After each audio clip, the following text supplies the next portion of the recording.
So whenever you're working on vehicles or in the hobby of restoring, fixing cars, you have to have multiple vehicles.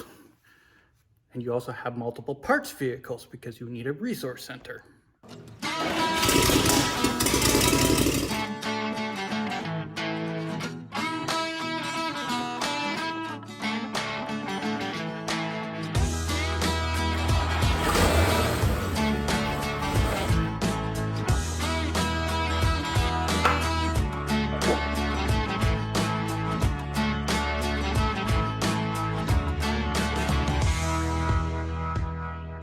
So why am I talking about resource center? Well, the chassis is ready for the engine transmission. It wasn't ready for it, apparently. And here's why. I had to rebuild this transmission. The case was good.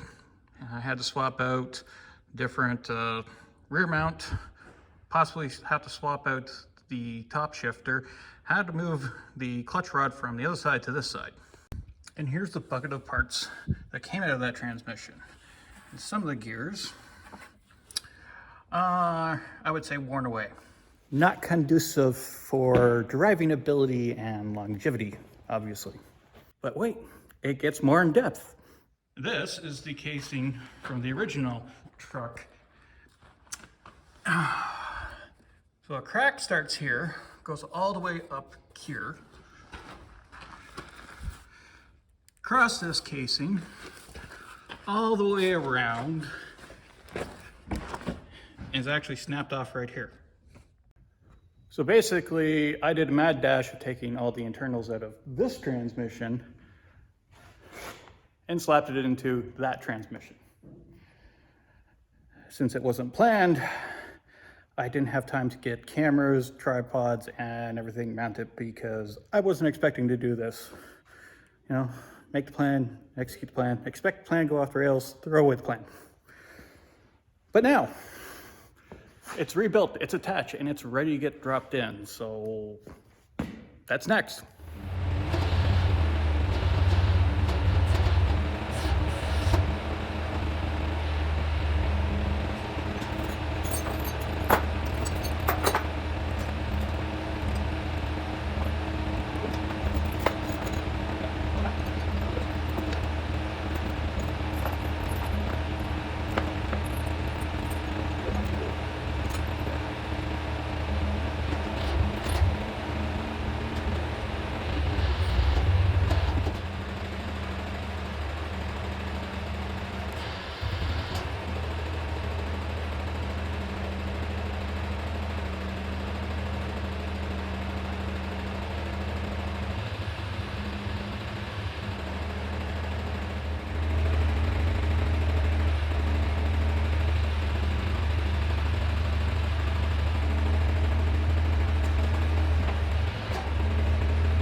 Air style engine. Breather tube's getting in the way. It's hitting. We'll have to take it off.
up here, the stock exhaust won't work.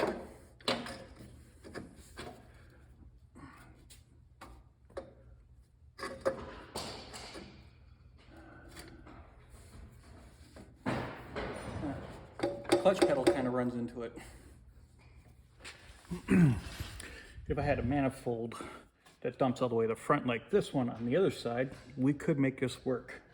So I may have to come up with different manifolds, or I might even just run headers. We will see. So what do you do if you got a steering column that the threads are all buggered up, it's rotten, and you don't have a replacement one? According to my dad, I should go get some Chevy parts. So we'll take this Chevy steering column, cut it off, weld it to the Ford, put it back together, and hopefully it'll work.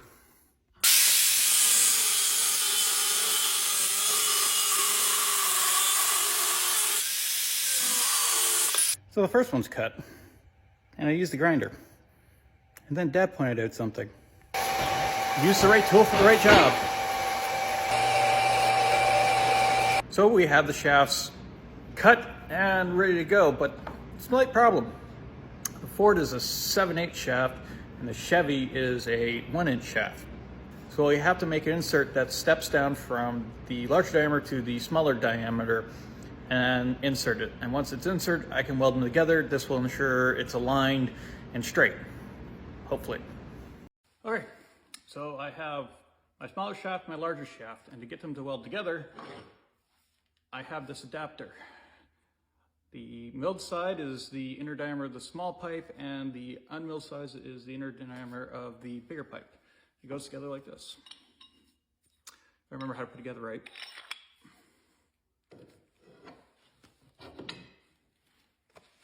Now I just have to bevel and weld it all together and it'll line up nice and straight. Now I have it tacked together. Yes, it looks horrible, but I didn't say I was a welder.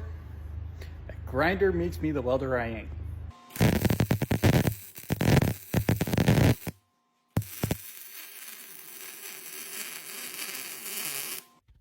It may not be the prettiest weld job, but that goes in and out, so it's hopefully gonna be straight enough. I think I did a good enough job. It rolls pretty straight. All right, so today we're gonna finish doing the steering column. So I'm going to get the horn button cable, run through the column. I'm going to take the actual column out of the steering box, grease up all the bearings, slap it all together, pack it full of grease, and silicone it all back together. And then once it's assembled, we can get it painted and installed in the vehicle.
All the plates are silicone together because I've put grease in instead of gear oil.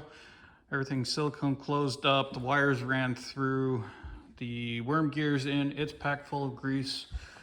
while we're cleaning it up, I actually found, if I'll read, it says gear oil only. So all that remains is shaft cleaned up, bolt it down, and everything painted. Okay, time to put drive shaft together. You got new U-joints, the slip yoke goes over there. We'll get everything put in, taped up, and then we can get this painted and ready to put on the truck.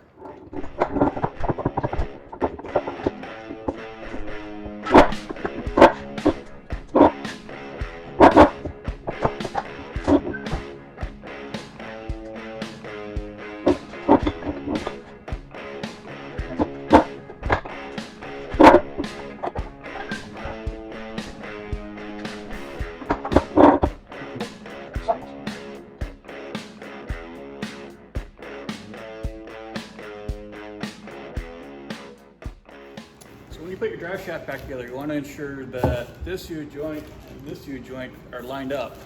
But as you can see, not quite square. A little disquieting, but that's how it came from factory.